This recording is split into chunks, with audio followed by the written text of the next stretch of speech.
یہ دنیا عجیب ہے، یہاں ہر شے خریدی اور بیچی جا سکتی ہے۔ دولت نے انسان کو غلام بنا دیا ہے کہ اب ضمیر، احساس اور ہمدردی سب کچھ بازار میں نیلام ہو رہا ہے۔ جس پیشے کو سب سے زیادہ خدمت انسانیت کا درجہ ملنا چاہیے تھا، وہی آج سب سے زیادہ داغدار ہو چکا ہے۔ طب یعنی ڈاکٹرز اور صحت کا شعبہ، کیا ڈاکٹرز واقعی مسیحا ہیں یا پھر سفید کوٹ پہنے ہوئے قصاب جو انسان کے جسم نہیں بلکہ ان کے خواب، ان کے سکون اور ان کی جیبیں چیرتے ہیں؟ یہ سوال آج ہر اس مریض کے دل میں ہے جو اسپتال کے باہر اپنی باری کا انتظار کرتے کرتے مر جاتا ہے، یا جو اپنی ماں، بہن، بچے یا بوڑھے باپ کو اس طرح مرگ پر لے کر ہسپتال پہنچتا ہے، مگر وہاں اسے دوائی یا علاج کے بجائے پیسوں کا مطالبہ سننے کو ملتا ہے۔ ہمارے معاشرے میں صحت اب خدمت نہیں، تجارت ہے۔ اسپتال اب عبادت گاہیں نہیں بلکہ شاپنگ مال ہیں۔ ڈاکٹر اب مسیحا نہیں بلکہ سیلز مین ہیں، جنہیں دوائی کمپنیوں کے کمیشن ملتے ہیں، ٹیسٹ لیبارٹریز سے حصہ ملتا ہے، اور مریض کے دکھ کا علاج کرنے کے بجائے اس کی جیب کو نچوڑنا اصل مقصد ہوتا ہے۔ یہی وہ تلخ حقیقت ہے جس پر بات کرنا ضروری ہے، چاہے کتنی ہی سخت کیوں نہ لگے۔ یہ بات یاد رکھنی چاہیے، ہر ڈاکٹر قصاب نہیں، بہت سے ایسے لوگ بھی ہیں جو واقعی خدمت کو عبادت سمجھ کر مریض کا مفت یا کم خرچ علاج کرتے ہیں۔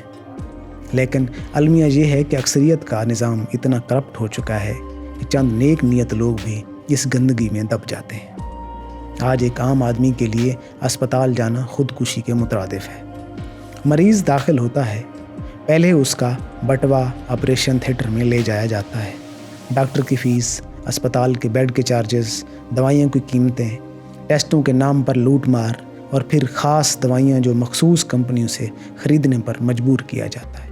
ایک غریب مزدور جو 2 وقت کی روٹی کے لیے دن رات ہڈی توڑ محنت کرتا ہے، جب اس کا بچہ بیمار ہوتا ہے تو اسے یہ حقیقت کھا جاتی ہے کہ بچہ یا تو دوا کے بغیر مر جائے گا یا باپ قرض میں ڈوب جائے گا۔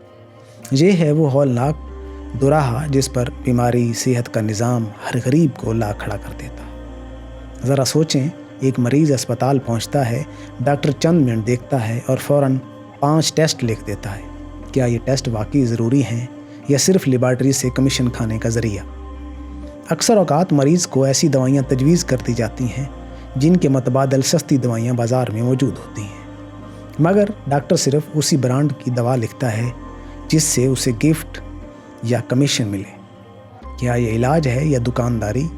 اگر یہی کام کوئی دکاندار کرے تو اسے دھوکہ باز کہا جاتا ہے، مگر جب ڈاکٹر کرتا ہے تو اسے پریکٹس کہا جاتا ہے۔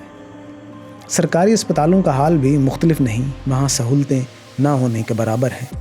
ایک بستر پر 3 مریض، دوائی غائب، مشینیں خراب، ڈاکٹر غائب، اور نرسوں کا رویہ بے حسی کی انتہا کو چھو رہا ہوتا ہے۔ مریض اسپتال کے فرش پر تڑپتا رہتا ہے اور ڈاکٹر پرائیویٹ کلینک میں بیٹھا مریضوں سے ہزاروں روپے بٹور رہا ہوتا ہے۔ گویا سرکاری اسپتال صرف مرنے والوں کی گنتی بڑھانے کے لیے ہیں اور پرائیویٹ اسپتال جیب کاٹنے کے لیے۔ پھر سب سے بڑی لعنت ہے پرائیویٹ ہسپتال، ان کا نظام یوں ہے جیسے کسی ہوٹل میں چلے گئے ہوں۔ وہاں پیکج ملتے ہیں، normal delivery package, caesarean package, ICU package, ventilator package. ہر پیکج کی قیمت، گویا بچہ پیدا ہونا یا مرنا بھی اب بزنس ہے۔ خواتین کو بلا وجہ آپریشن کے ذریعے بچے کی پیدائش پر مجبور کیا جاتا ہے، کیونکہ اس میں زیادہ پیسے ہوتے ہیں۔ کینسر، دل کی بیماریاں، گردوں کے مسئلے، یہ سب ڈاکٹر کے لیے سونے کی کان بن گئے ہیں۔ ایک مریض جتنا بیمار ہوگا اتنا زیادہ منافع بخش ہوگا۔ یہاں انسانیت دم توڑ رہی ہے۔ آپریشن تھیٹر میں جانے سے پہلے ڈاکٹر مریض کے گھر والوں سے ایڈوانس جمع کروانے کا کہتے ہیں۔ پیسے نہ ہوں تو آپریشن روک دیا جاتا ہے، چاہے مریض مر ہی کیوں نہ جائے۔ کہیں یہ رویہ قصاب سے بھی بدتر نہیں؟ قصاب کم از کم جانور کو ذبح کرنے کے بعد اس کا گوشت دے دیتا ہے، مگر یہ سفید کوٹ والے قصاب پیسے لیے بغیر انسان کو مرنے نہیں دیتے۔ دوا ساز کمپنیاں بھی اس کھیل میں برابر کی شریک ہیں۔ وہ ڈاکٹروں کو بیرون ملک ٹورز، قیمتی تحائف اور دیگر مراد دیتی ہیں تاکہ وہ ان کی مہنگی دوائیاں مریضوں کو تجویز کریں۔ اس دکانداری کا نقصان کون اٹھاتا ہے؟ غریب مریض، جسے سستی دوا کی بجائے ہزاروں روپے کی مہنگی دوائیں خریدنی پڑتی ہیں۔ ہمارے معاشرے میں صحت کے نام پر ایسا مافیا بیٹھا ہے